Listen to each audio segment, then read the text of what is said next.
Hello everyone, स्वागत है आप सब लोगों का पीसीएस बाई तुरुन में। जैसे कि आप सभी को पता है कि हम यूपी आरओ एआरओ की टेस्ट सीरीज को लगा रहे हैं और आज की हमारी टेस्ट सीरीज होने वाली है संस्कृत आईएएस की टेस्ट सीरीज है। और इससे पहले भी हमारी बहुत सारी कोचिंगों की टेस्ट सीरीज ऑलरेडी लग रही है।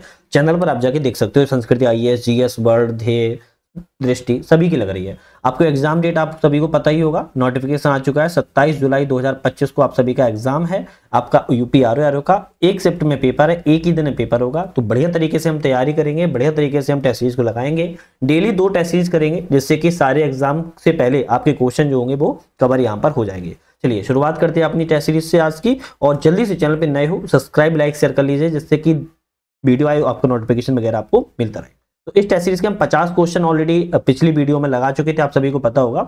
आज हमारे 51 क्वेश्चन से होंगे। अच्छा, किसकी टेस्ट सीरीज लगा रहे हैं? तो हिस्ट्री की लग रही है, इतिहास की लग रही है। इससे पहले हमारी ज्योग्राफी की लग चुकी थी और बहुत सारी कोचिंगों की भी लग रही है, दृष्टि की लग रही है, जीएस वर्ल्ड की लग रही है, संस्कृत आईएएस की तो हम लगा ही रहे हैं। और भी मटेरियल आप देख सकते हो चैनल पर जाके। क्वेश्चन की बात करते हैं। विजयनगर साम्राज्य के निम्नलिखित में से किस शासक ने सिंचाई की सुविधा के उद्देश्य से तुंगभद्रा नदी पर एक बांध को बनवाया था? देखो, एक क्वेश्चन से 3 क्वेश्चन कवर करते हैं। कैसे? सबसे पहले तो ये समझो कि तुंगभद्रा नदी पर एक बांध बनवाया था कौन से साम्राज्य के द्वारा? तो विजयनगर साम्राज्य के द्वारा। किसकी सुविधा के लिए? सिंचाई की सुविधा के लिए। अब बात करते हैं किस शासक ने बनवाया था, तो आप कहोगे देवराय प्रथम के द्वारा बनाया गया था। किसके? देवराय प्रथम ने बनवाया था। देवराय प्रथम के अगर हम शासनकाल की बात करें, 1406 से लेकर 1422 इनका शासनकाल रहा है, आपको ध्यान रखना है। ठीक है, नेक्स्ट क्वेश्चन की बात करते हैं। यहां पर हम निम्नलिखित कथनों पर विचार कीजिए और सही कथन का चयन कीजिए। देख लेते हैं कौन सा कथन सही है। सिकंदर लोदी ने भूमि की माप के लिए गज ए सिकंदरी नामक यंत्र का प्रारंभ किया था। आप कहोगे बिल्कुल बात ठीक है, गज ए सिकंदरी, सिकंदर लोदी ने भूमि माप के लिए इसका शुभारंभ करवाया था। दूसरा कथन है कि राजस्थान पर अपने अधिकार और व्यापारिक मार्गों पर नियंत्रण के उद्देश्य से सिकंदर लोदी के द्वारा आगरा की स्थापना की गई थी। और कब की गई थी आगरा की स्थापना? 1504 में की गई थी। आप कहोगे दोनों ही ऑप्शन आपके सही है, पहला और दूसरा दोनों ही सही है, ध्यान रखिए। चलिए नेक्स्ट क्वेश्चन की बात करेंगे। मध्यकालीन भारत के निम्नलिखित आक्रमणकारियों पर विचार कीजिए। मध्यकालीन भारत में कुछ आक्रमणकारी थे, इन पर विचार करना है और इनको कालक्रम में व्यवस्थित करना है। कौन सबसे पहले आया और कौन सबसे बाद में आया, है ना, यही बात है। देख लेते हैं। सबसे पहले आने वाला की बात की जाए, कौन सा था? मोहम्मद बिन कासिम था। मोहम्मद बिन कासिम के टाइम पीरियड की बात करें 712 ईस्वी में आए थे भाई साहब। उसके बाद कौन आया? शुभुक्तुगीन। शुभुक्तुगीन की अगर हम बात करें, शुभुक्तुगीन बात की जाए उसी समय आया था, 997 में आया था। ठीक है, उसके बाद कौन आया? उसके बाद महमूद गजनवी भाई साहब आए। और अगर इनके टाइम पीरियड की बात की जाए तो ये 1997 के टाइम पीरियड में ही आए थे, थोड़ा सा इधर उधर ही है, आपको थोड़ा सा इसको ध्यान रखना है। ठीक है, तो 1997 या मान लो 1000, मान लेते हैं 1000 आसपास ही आए थे।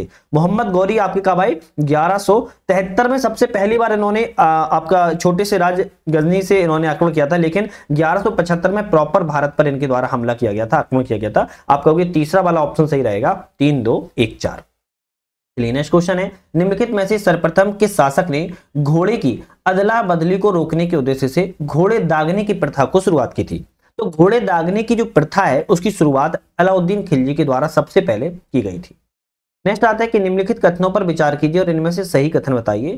सिखों की पवित्र पुस्तक आदि ग्रंथ की रचना गुरु अर्जुन देव ने की है। क्या ये सही है? आप कहोगे हाँ बिल्कुल बात सही है। दूसरा कथन कहता है गुरु गोविंद सिंह ने सिखों को एक सैनिक संप्रदाय बनाया था। तो आप कहोगे ये गलत हो जाएगा, क्योंकि भाई सैनिक संप्रदाय गुरु गोविंद ने नहीं बनाया था, गुरु हरगोविंद ने बनाया था। किसने? गुरु हरगोविंद के द्वारा बनाया गया था, ना कि आपके गुरु गोविंद सिंह के द्वारा। तो आप कहोगे केवल आपका पहला सही है, तो आप सी पे टिक लगा देंगे, ध्यान रखिएगा। चलिए नेक्स्ट क्वेश्चन आता है। एक तरफ पुस्तक है और एक फारसी अनुवादक है। किस पुस्तक का फारसी में अनुवाद किसने किया है, इसकी बात करा। जैसे बाबरनामा की बात करें, फैजी ने किया था। अथर्ववेद की बात करें, हाजी इब्राहिम सरहिंदी ने किया था। भागवत पुराण ताजा टोडरमल ने, और योग वशिष्ठ आपकी दारा सिकोई ने। तो यहां पर आप लोग मिलान को याद कर लीजिएगा। चलिए नेक्स्ट क्वेश्चन की बात करेंगे। अकबर कालीन निम्नलिखित घटनाओं को इन कालक्रम में व्यवस्थित कीजिए। अकबर के काल में कुछ घटनाएं घटित हुई, उनको एक काल में व्यवस्थित करना है। तो सबसे पहले कौन सी, सबसे बाद में कौन सी, इसकी बात कर रहा है। तो सबसे पहले बात की जाए मालवा कह रहा हूं, सबसे पहले की बात की जाए आपका, सबसे पहले चुनार की विजय की थी। कौन सी विजय की थी? चुनार की विजय की थी, ध्यान रखिएगा। ठीक है, फिर उसके बाद कौन सी विजय की गई? फिर उसके बाद गढ़कटंगा की विजय की गई है ना, गढ़कटंगा की विजय की गई। अच्छा, चुनार की विजय कब की थी? 1561 में की थी। और बात की जाए गढ़कटंगा की विजय, गोंडवाना की विजय 1564 में की थी। उसके बाद आपकी चित्तौड़गढ़ की विजय की गई। चित्तौड़गढ़ की विजय कब की? भाई ये भी तो आ सकता है, चित्तौड़गढ़ की विजय कब की? 1567 में की थी। और उसके बाद गुजरात की विजय 1572 में की थी। आप कहोगे ए वाला ऑप्शन यहां पर बिल्कुल करेक्ट है, ध्यान रखिएगा। सल्तनतकालीन निम्नलिखित शासकों को एक कालक्रम में व्यवस्थित कीजिए और सही उत्तर बताइए। सल्तनतकालीन शासकों के बारे में कह रहा है, कौन से शासक पहले थे? सबसे पहले आपके कौन से थे? सबसे पहले रुकनुद्दीन फिरोज शाह थे। कौन थे? रुकनुद्दीन फिरोज शाह थे। उसके बाद आपके कौन आए? उसके बाद भाई साहब आपके आए कौन से व्यक्ति? उसके बाद, एक मिनट, सॉरी, हाँ नहीं, रुकनुद्दीन फिरोज शाह थे। उसके बाद आपके कौन आए? उसके बाद रजिया सुल्ताना आई। रजिया सुल्ताना के बाद नसरुद्दीन महमूद आए और अंतिम में आपके बलबन आए। तो आपके पहले नंबर पर ये जाएंगे, फिर उसके बाद आपके दूसरे नंबर पर ये व्यक्ति, तीसरे नंबर पर आपके ये नसरुद्दीन महमूद और चौथे नंबर पर बलबन। आप कहोगे सी वाला ऑप्शन बिल्कुल करेक्ट है, सी वाला ऑप्शन करेक्ट है। ठीक है, चलिए नेक्स्ट क्वेश्चन आता है, अभिकथन और कारण है, इनके बारे में बताना है कौन सा सही कौन सा गलत है। एकता से प्राप्त राजस्व को सुल्तान के खजाने में जमा किया जाता था। भाई एकता से जो प्राप्त राजस्व होता था उसको सुल्तान के खजाने में जमा किया ही नहीं जाता था। उसको क्या होता था? भाई उसका क्या होता था, कोई बता सकता है क्या हो सकता था? एकता की शुरुआत सबसे पहले तो ये समझो कि इल्तुतमिश ने की थी। किसने? इल्तुतमिश ने की थी। और जो ये एकता वसूला जाता था वह सैनिकों को वेतन के बदले मिलता था, ध्यान रखना है। ठीक है, तो आपका ऑप्शन ए वाला गलत लिखा है। कारण क्या है कि इल्तुतमिश ने एकता का प्रयोग भारतीय समाज की सामंतवादी जो व्यवस्था थी उसको समाप्त करने के लिए किया था। हाँ बिल्कुल कहोगे आप, कारण बिल्कुल सही लिखा है, लेकिन आपका यहाँ पर अभिकथन कारण है तो आप बी पे टिक लगाएंगे। आर सही है किंतु आपका ए गलत है। चलिए नेक्स्ट क्वेश्चन की तरफ बढ़ते हैं। एक तरफ संस्थापक है और एक तरफ मत है, कोई संस्थापक का मत कौन सा है उसकी बात कर लेते हैं। जैसे शंकराचार्य की बात किया है तो ये अद्वैतवाद से संबंधित है। रामानुज की बात किया है द्वैतवाद से संबंधित है। अगर हम बात करें भैया निम्मकाचार्य की, निम्मकाचार्य आपके द्वैतवाद संबंधित है। मध्वाचार्य की बात करें तो विशिष्ट द्वैतवाद संबंधित है। आप बोलोगे ऑप्शन आपका डी वाला बिल्कुल यहां पर करेक्ट जाएगा। चलिए नेक्स्ट क्वेश्चन बात करते हैं। निम्नलिखित में से किस सल्तनतकालीन शासक ने कृषकों की सहायता के उद्देश्य से दीवान-ए-अमीर-कोही नामक एक कृषि विभाग का गठन किया था? दीवान-ए-अमीर-कोही नामक कृषि विभाग का गठन किसके द्वारा किया गया था? आपका ऑप्शन आएगा मोहम्मद बिन तुगलक ने किया था। किसने? मोहम्मद बिन तुगलक ने। मोहम्मद बिन तुगलक के टाइम पीरियड की बात किया है तो 1325 से लेकर 1351 तक इनका टाइम पीरियड रहा है। नेक्स्ट क्वेश्चन आता है कि वैदिक साहित्य के संदर्भ में सही जोड़े बताइए। एक तरफ साहित्य है और एक तरफ विषय है और इनके बारे में सही जोड़ा पूछ रहा है कौन कौन से हैं। स्रोत सूत्र की बात की जाए तो यज्ञ से संबंधित विधि विधान है, बिल्कुल सही लिखा है। गृह सूत्र की बात करें घरेलू और पारिवारिक अनुष्ठान होते हैं, बिल्कुल ठीक लिखा है। शुल्ब सूत्र की बात करें यज्ञ वेदी निर्माण होता है, ये भी सही लिखा है। तो आप कहोगे ए वाला टिक है क्योंकि तीनों ही ऑप्शन यहाँ पर आपके सही मिले हुए हैं। नेक्स्ट क्वेश्चन आता है निम्नलिखित कथनों पर विचार कीजिए। अब विचार क्या कर लेते हैं, थोड़ा सा इनको पूरा देख लेते हैं पहले, और इनमें से कौन सा कथन सही है बताइए। चलो ठीक है। एशियाटिक सोसाइटी ऑफ बंगाल की स्थापना विलियम जोन्स ने प्राचीन भारतीय कानूनों और रीति रिवाजों को समझने के उद्देश्य से की थी, बिल्कुल बात ठीक है। और इस क्वेश्चन से आपको दो चीजें याद करना है। एशियाटिक सोसाइटी ऑफ बंगाल की स्थापना किसने की थी? तो विलियम जोन्स ने की थी। किसके लिए की थी? भारतीय समाज के कानून और रीति रिवाजों को समझने के लिए की थी। दूसरा कथन कहता है कि भगवत गीता का अंग्रेजी में अनुवाद चार्ल्स विलिक्सन ने किया था। आप कहोगे ये भी सही लिखा है, तो यहां पर टिक आप लगाओगे ए वाले पे। एक और दो आपके दोनों ही कथन आपके सही हैं, ध्यान रखिएगा। ठीक है, चलिए हम नेक्स्ट क्वेश्चन की तरफ बढ़ते हैं। नेक्स्ट क्वेश्चन आता है कि निम्नलिखित में से कौन सा सुमिलित नहीं है? एक तरफ पुस्तक है और एक तरफ लेखक है, और इनमें से सही नहीं है, मतलब तीन सही है एक गलत है। हिंदू पॉलिटी, हिंदू पॉलिटी की बात की जाए आपका केपी जायसवाल संबंधित है, बिल्कुल ठीक लिखा है। इंडो आर्यंस भैया ये नीलकंठ शास्त्री नहीं है, तो फिर कौन है? राजेंद्र लाल मित्र है। कौन है? राजेंद्र लाल मित्र लेखक है इसके। ठीक है, ये गलत था। हिस्ट्री ऑफ धर्मशास्त्र की बात करें पांडुरंग बामन काणे संबंधित है। वंडर दैट वाज इंडिया की बात करें तो एएल वासम संबंधित है, तो बी वाला गलत था जो कि मैंने आपको बता दिया है। नेक्स्ट क्वेश्चन की बात करते हैं। प्राचीन कालीन सिक्कों के संदर्भ में कौन सा कथन सही है, इनमें से बताइए। तो प्राचीन काल के सिक्कों के बारे में कह रहा है कि सिक्कों के संदर्भ बताओ। मौर्योत्तर काल में सबसे अधिक सिक्के प्राप्त हुए, बिल्कुल बात ठीक है। प्राचीन काल के जो मौर्योत्तर काल है, मौर्य काल के बाद आया था, उसमें सबसे अधिक सिक्के प्राप्त हुए, बिल्कुल बात ठीक है। गुप्त शासकों ने सर्वाधिक सोने के सिक्कों को जारी किया था। आप कहोगे हाँ बिल्कुल ठीक है, तो आप यहाँ पर ए वाले पे टिक लगाएंगे क्योंकि एक और दो दोनों ही ऑप्शन आपके सही है। अभिकथन और कारण की बात करते हैं, देख लेते हैं कौन सा सही है। नवपाषाण कालीन जो लोग हैं सबसे पुराने कृषक समुदाय थे, बिल्कुल बात ठीक है, सबसे पुराने कृषक समुदाय में आते हैं। कारण क्या था, इस काल के लोग मिट्टी और सरकंडे के गोलाकार घरों में रहते थे। हाँ, ये भी बात सही कि उस समय लोग मिट्टी के और सरकंडे के जो गोलाकार घर होते थे उनमें ही निवास करते थे। आप कहोगे बिल्कुल बात ठीक है, लेकिन व्याख्या नहीं कर रहा है, ए ऑप्शन पर आपको टिक लगा देना है। चलिए नेक्स्ट क्वेश्चन की बात करेंगे। नेक्स्ट क्वेश्चन आता है, एक तरफ नगर है और एक तरफ खोज करता है, किस नगर की खोज किसने की है उसकी बात कर रहा है। देख लेते हैं। कालीबंगा की बात करें तो अमलानंद घोष ने की है, बिल्कुल ठीक है। चंदहुदड़ो की बात की है तो एनजी मजूमदार ने की है, ये भी सही है। बनावली की बात किया तो आरएस बिष्ट ने की है, ये भी सही मिलान है। धौलावीरा की बात किया तो जेपी जोशी ने की, ये भी सही है। आप कहोगे यहां पर आपका डी वाला रहेगा, पहले का पहला, बी का दूसरा, सी का तीसरा और डी का चौथा। नेक्स्ट क्वेश्चन आता है कि ताम्रपाषाण कालीन संस्कृति के संदर्भ पर विचार कीजिए और इनमें से कौन सा कथन सही है बताइए। ताम्रपाषाण कालीन के बारे में, यह एक नगरीय संस्कृति थी। तो ताम्रपाषाण कालीन भैया सबसे पहले तो कैसी संस्कृति थी, ग्रामीण संस्कृति थी। तो ये संस्कृति कैसी थी, ग्रामीण थी, तो ऑप्शन गलत हो जाएगा। इस काल के लोग लेखन कला से परिचित थे, भाई लेखन कला से तो परिचित थे ही नहीं बिल्कुल भी, तो आप कहोगे दोनों ही ऑप्शन गलत है, तो ना तो एक सही है ना ही आपका दूसरा सही है। चलिए नेक्स्ट क्वेश्चन आता है, वैदिक सभ्यता के संदर्भ पर बताइए कौन सा कथन सही है। वैदिक सभ्यता के बारे में, वैदिक काल में महिलाएं सभा और समिति भाग लेती थी। वैदिक काल में महिलाएं जो थी सभा और समिति में भाग लेती थी, क्या ये सही है? ये गलत हो जाएगा, भाग नहीं लेती थी। क्या हो जाएगा, भाग नहीं लेती थी, आपको ध्यान रखना है, ये आपका गलत हो जाएगा।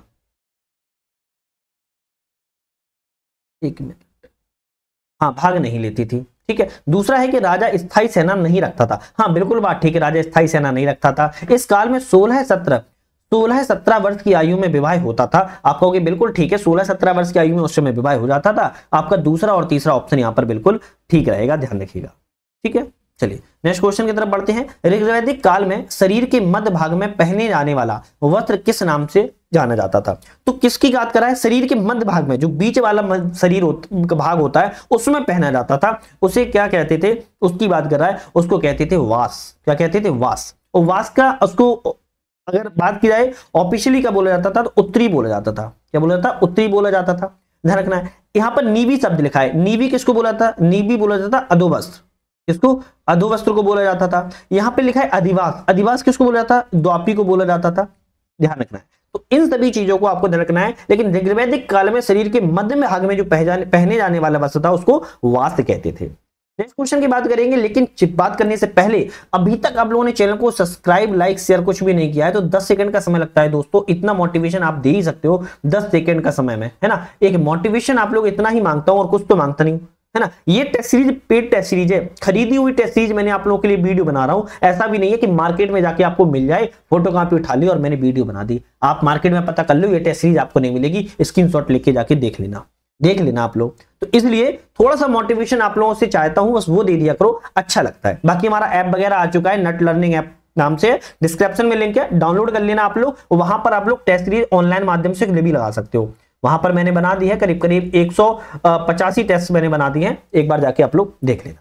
क्वेश्चन की बात करते हैं, अभिकथन और कारण इनमें से कौन सा सही है देखते हैं। उत्तर वैदिक काल में आर्यों के जीवन में ऋग्वैदिक काल की अपेक्षा अधिक स्थायित्व देखने को मिलता है। बिल्कुल बात ठीक कह रहा है। कारण कहता है कि उत्तर वैदिक काल में जो कृषि है उसका महत्व बढ़ने लगा था। हाँ आप कहोगे ये भी सही है, तो आप कहोगे सी वाला सही रहेगा, ए आर दोनों सही है और व्याख्या भी आपकी सही बात है। नेक्स्ट क्वेश्चन की बात करते हैं, एक तरफ जनपद है और एक तरफ राजधानी है, कौन से जनपद की राजधानी कौन सी है। जैसे अंग की बात की जाए, अंग की राजधानी क्या थी, चंपा थी। कुरु की राजधानी आपकी इंद्रप्रस्थ थी। मत्स्य की राजधानी आपकी विराटनगर थी और कंबोज की राजधानी आपकी राजपुर हाटक थी। आप कहोगे सी वाला ऑप्शन आपका बिल्कुल करेक्ट है।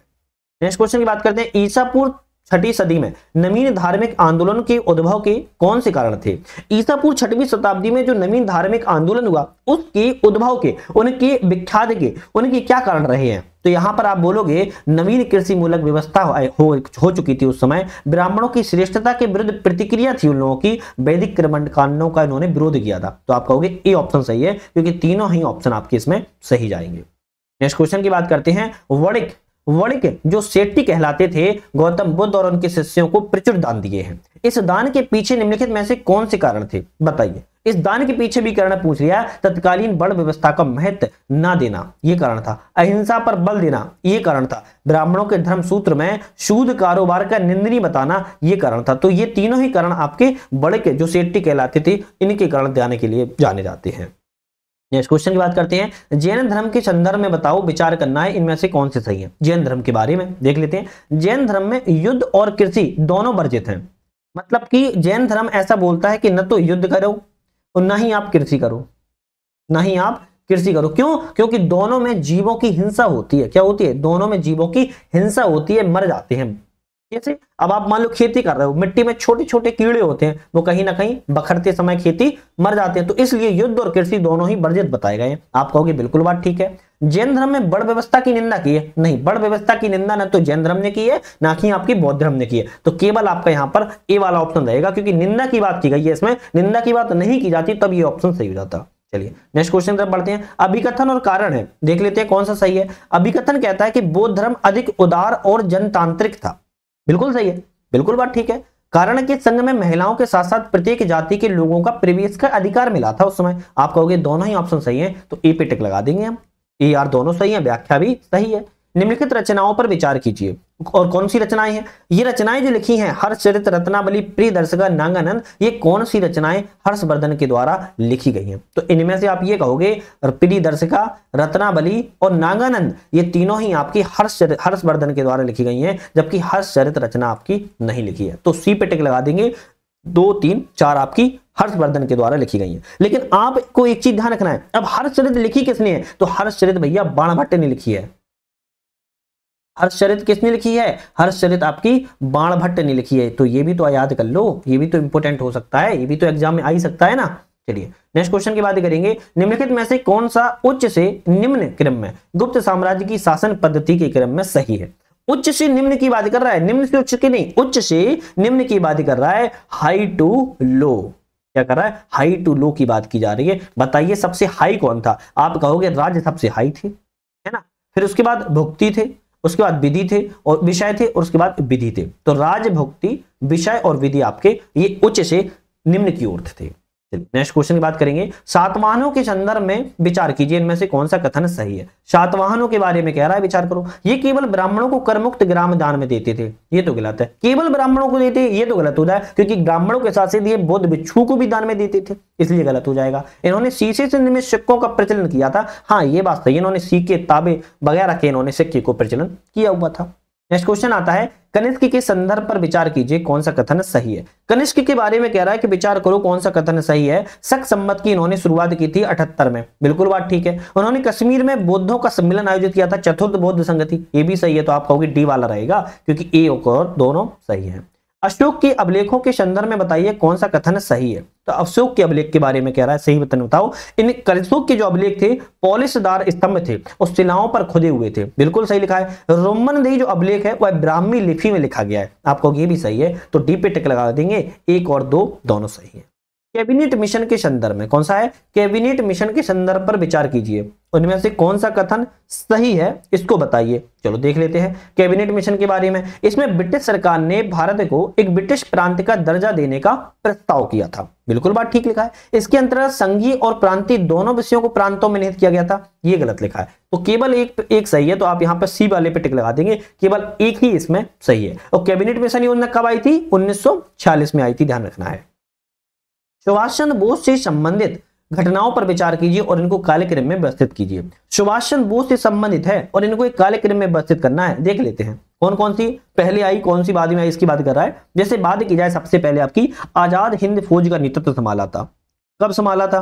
तो भाई आजाद हिंद फौज का जो नेतृत्व है आपका 1943 में। उसके बाद आपका आया सिंगापुर में अस्थायी सरकार की स्थापना, सिंगापुर में अस्थायी सरकार की स्थापना 1943 में ही, लेकिन 21 अक्टूबर को, ये दूसरे नंबर पर आ जाएगा। उसके बाद जापानी सेना ने अंडमान निकोबार द्वीप आजाद हिंद फौज को सौंपा था, तो आपका आ जाएगा ये तीसरे नंबर पर। और फिर उसके बाद गांधी को राष्ट्रपिता के रूप में संबोधित किया, आप कहोगे ये चौथे नंबर पर आ जाएगा। आपका बी वाला ऑप्शन यहाँ पर बिल्कुल करेक्ट जाएगा। कौन सा? बी वाला ऑप्शन आपका बिल्कुल यहाँ पर करेक्ट जाएगा।